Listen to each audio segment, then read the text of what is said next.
মাওনা চৌরাস্তার পার্শ্ববর্তী Saeed super market সংলগ্ন যে বিদ্যুতের লাইন ছিল, বিদ্যুতের লাইনে ট্রান্সফরমার বাস্ট হয়ে আগুনটা ছড়ায় এবং ট্রান্সফরমার বাস্ট হওয়ার পরে পার্শ্ববর্তী যে বৈদ্যুতিক লাইনগুলো ছিল সেগুলা দিয়ে আগুনটা ছড়িয়ে সাইদ সুপার মার্কেট 3 তলা 4 তলা পর্যন্ত কিছু কিছু জায়গায় ফেব্রিক্স ছিল, কিছু মালামাল ছিল, সেগুলোর মধ্যে আগুনটা ছড়ায়।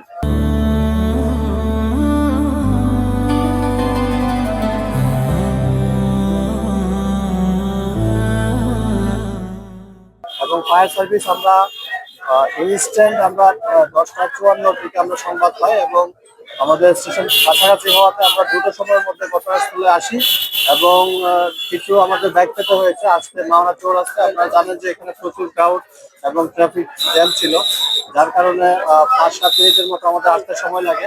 তারপরে আলহামদুলিল্লাহ আমরা খুব দ্রুততর সময়ের মধ্যে আমরা এসে আগুনটা আমরা সম্পূর্ণভাবে নির্বাপন করি। তবে কয়েকজন লোক হতাহতের আমরা সংবাদ পেয়েছি, সেটা হচ্ছে ইনস্ট্যান্ট যখন ট্রান্সফরমারটা ব্লাস্ট হওয়ার সাথে সাথে কিছু স্ফুলিঙ্গ, আগুনের স্ফুলিঙ্গ পরে নিচে যারা পথচারী ছিল 2-1 জনের গায়ে আগুনের স্ফুলিঙ্গ পরে এবং তারা কিছু আহত ইনজিওর রয়েছে, তারা পার্শ্ববর্তী হাসপাতালে ভর্তি হওয়ার তথ্য পেয়েছি। তবে আমরা পূর্ণাঙ্গ তথ্য আমরা আর কিছুক্ষণ পরে দিতে পারবো। ধন্যবাদ।